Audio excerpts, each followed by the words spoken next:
Edu Ekonomis. Bentuk-bentuk badan usaha bisnis dan manajemen. Yang pertama ada perusahaan perseorangan.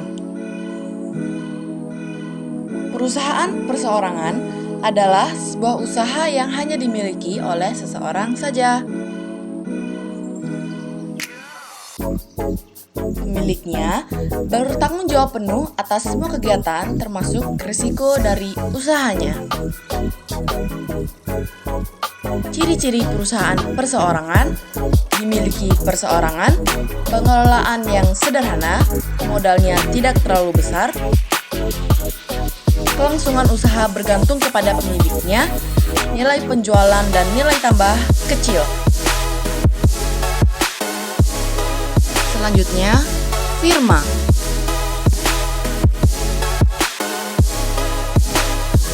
Firma merupakan kerjasama atau usaha yang dilakukan dua orang atau lebih dalam satu nama usaha. Ciri-ciri firma: tanggung jawab tidak terbatas atas risiko, setiap anggota dapat melakukan perjanjian dengan pihak lain, para anggota sudah saling mengenal, selalu menggunakan nama bersama dalam kegiatan usaha.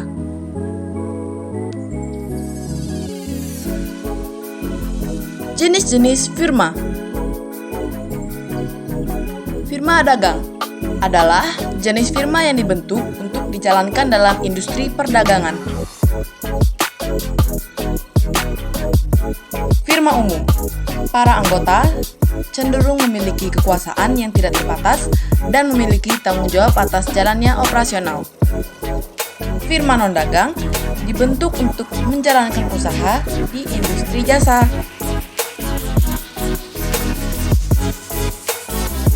Firma terbatas. Para anggota dari firma ini memiliki kekuasaan, tanggung jawab, dan kewajiban terbatas atas usaha. Selanjutnya, CV.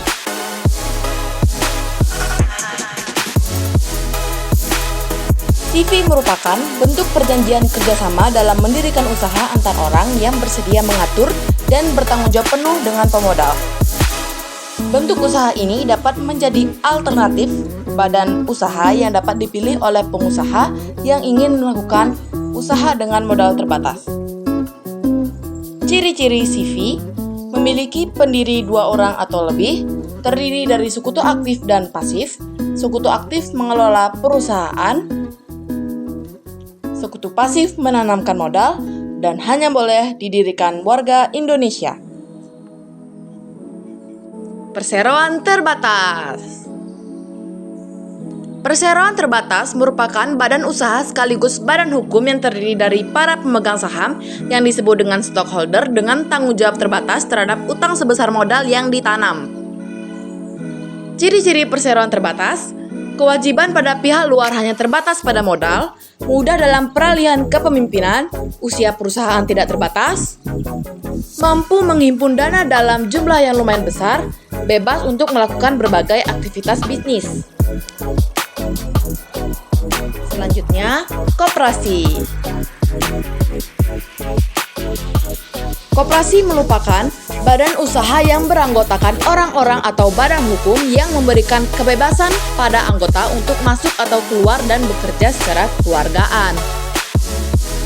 Koperasi didirikan dengan tujuan untuk meningkatkan taraf ekonomi para anggotanya, juga untuk mewujudkan masyarakat yang adil dan makmur.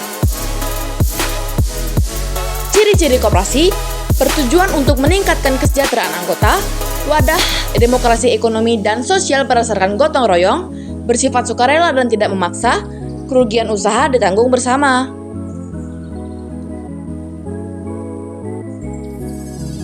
Merger, akuisisi, dan konsolidasi.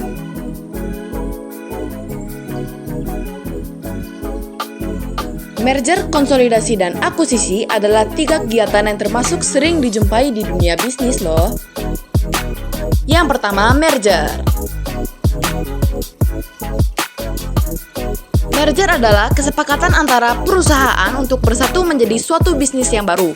Penyatuan ini biasanya dengan cara transfer kepemilikan dengan bertukar saham atau dibayar tunai. Ciri-ciri merger: rancangan dan konsep akte harus disetujui RUIPS, ada yang diikuti dengan perubahan anggaran dasar dan ada yang tidak. Merger yang dapat diikuti perubahan AD perlu disetujui Menhukam. Yang kedua, akuisisi.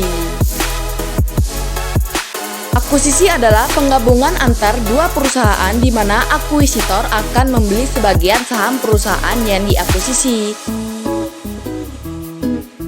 Akuisisi adalah salah satu langkah untuk mengembangkan perusahaan yang ada untuk memperluas, melindungi, dan memperkuat bisnis. Ciri-ciri akuisisi dilakukan dengan mengambil alih mayoritas saham. Untuk UD, CV, dan firma, prosesnya dilakukan dengan mengambil aset. Perusahaan yang terakuisisi operasionalnya dikendalikan oleh akuisitor. Yang ketiga, konsolidasi. Konsolidasi merupakan penggabungan dari dua usaha maupun lebih. Dilakukan dengan cara mendirikan usaha baru atau membubarkan usaha lama tanpa likuidasi.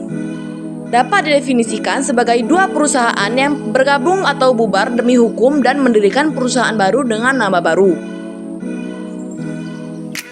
Ciri-ciri konsolidasi: terjadi penggabungan atau peleburan usaha dan pembentukan usaha baru, perusahaan lama yang telah dileburkan atau dibubarkan tanpa likuidasi, perusahaan baru yang muncul harus memiliki status hukum yang baru.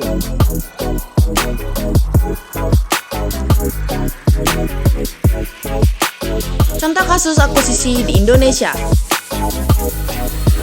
Grup Jarum Caplok PT Solusi Tunas Pratama Tbk atau SUPR RP 17. Emiten menara telekomunikasi milik Grup Jarum PT Sarana Menara Nusantara Tbk atau TOWR resmi mengakuisisi 94,03% saham PT Solusi Tunas Pratama Tbk atau SUPR dengan nilai transaksi Rp 16,73.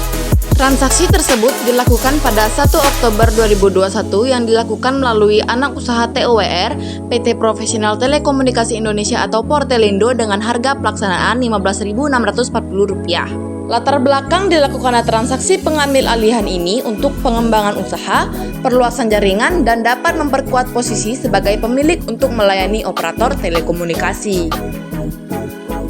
Transaksi ini akan memperkuat posisi Portelindo sebagai perusahaan tower independen terbesar di Indonesia dengan lebih dari 28.300 tower dan 53.000 tenan dan rasio tenansi mendekati 1,9x.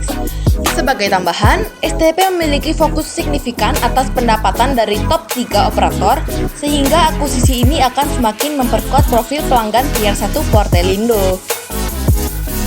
Thank you for watching.